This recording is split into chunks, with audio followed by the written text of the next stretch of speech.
Thank you all. Thank you. Thanks for welcoming me back to the Neshoba County Fair.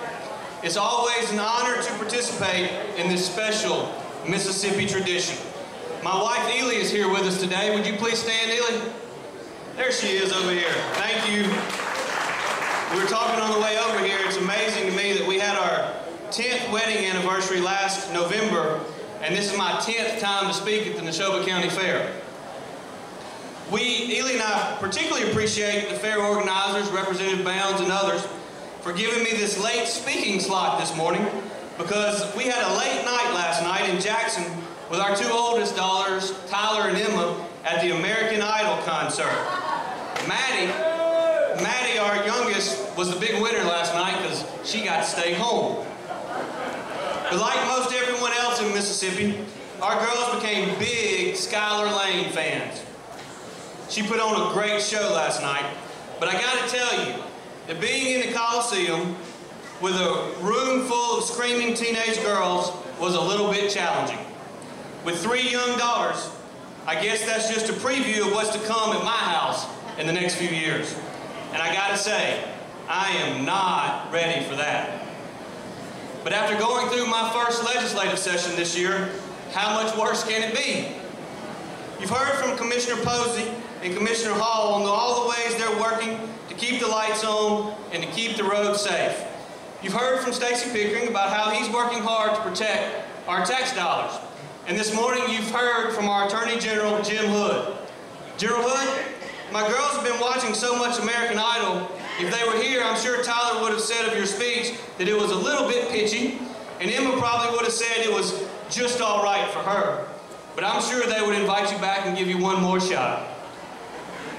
Neshoba Countyans, you should know that your Senator, Giles Ward, who's sitting right down here, is doing an excellent job representing you in Jackson, and he's doing a great job representing the people of Mississippi and our state Senate as chair of the Wildlife, Fisheries, and Parks Committee.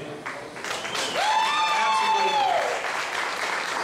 Now, I've been a hunter my entire life, and I have put Senator Ward on notice that if we don't have a good season this year, I'm going to hold him personally responsible. We put together a solid leadership team in the state Senate this year to represent our entire state. We didn't just appoint leaders from central Mississippi, where I'm from, and we didn't limit leadership to only members of my own party. We put a team together that reflects all of Mississippi. It was a pleasure working with the first Republican Speaker of the House since Reconstruction. As a team, Speaker Gunn, Governor Bryan, and I passed strong, conservative legislation. We completed the session on time and saved you money. There were several Fridays and Mondays when the legislature took off because we got our work done and everyone went home.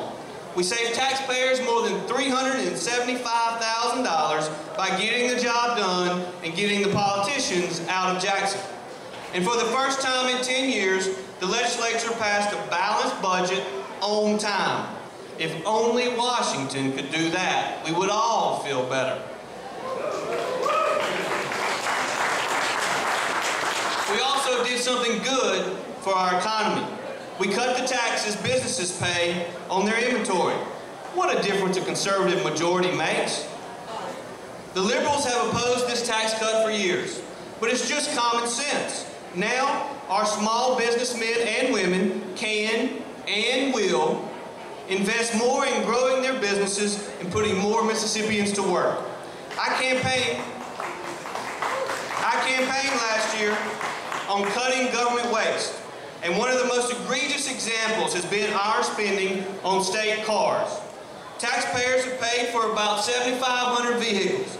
That's 1 for every 4 state employees. Even buying cars for the government in a recession, at a time when most Mississippi families couldn't afford to buy one for themselves. That's just too many cars.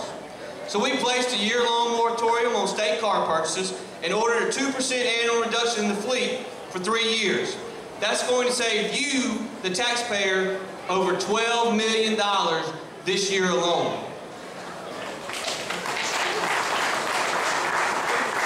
You may also remember that I stood here a year ago and promised not to slap every legislator's favorite pet project onto the state credit card and burden your children and grandchildren with unnecessary debt. I said it, and I meant it.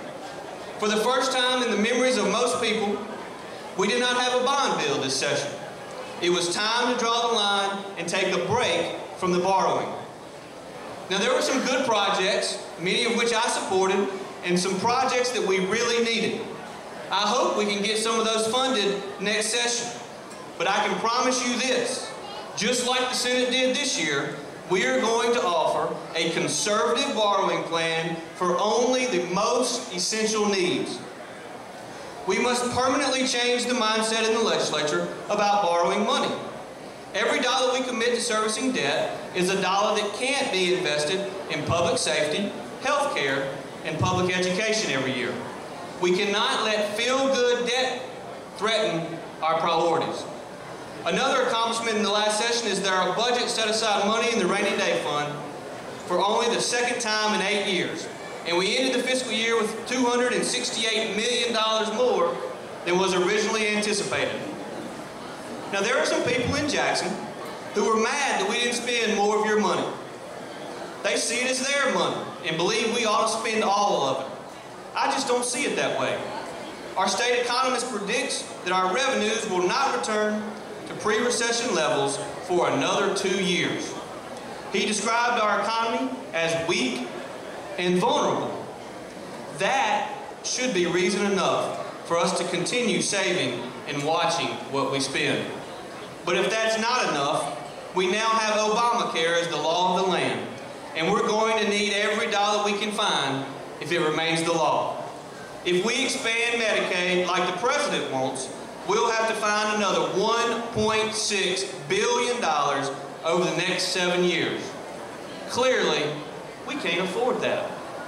I don't know about you, but that's one more reason why I'm hoping for some change in Washington come this November.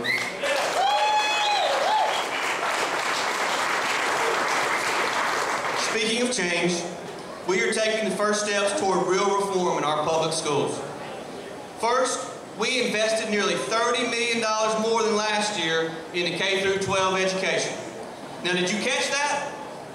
We saved money, we stopped borrowing, we cut taxes, and we were still able to invest over $30 million more into public education.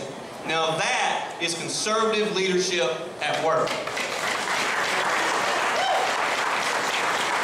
To come next year, we will put an even brighter spotlight on education. We must support our local school system, but we must also raise the level of expectations for everyone, for administrators, for teachers, for parents, and most importantly, for our students. Raising our standards will not be easy. Unfortunately, some in our education establishment have too often become more focused on the appearances of success than on achieving real results. There are some who are more worried about protecting their positions or protecting their turf than they are about graduating more students or getting more students ready for college. This was obvious to me 2 weeks ago when the State Board of Education removed graduation rates from the state's accountability system for rating schools. Now let me repeat that. Our State Board of Education told school districts that they need not worry about graduating students to earn a good rating. So while we're struggling with a 17% dropout rate, which most experts say is probably much higher than that in reality, those who shape our education policy are saying, don't worry about graduation rates. That's not important. Why did this happen? Because the Mississippi legislature tried to raise the bar this year. We revamped the way our schools are rated to create a clear, easy to understand system, A, B, C, D, and F. Beginning in September, we will do away with the current system that lumps school districts into 7 different categories that never clearly communicated how those districts and the schools in them were performing.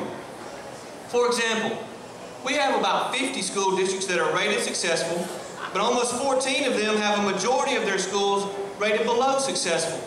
And 2 districts that are currently rated successful do not have 1 school in the entire district that is rated successful or better. The new A through F grading system will create transparency. Students and parents will know what those ratings mean.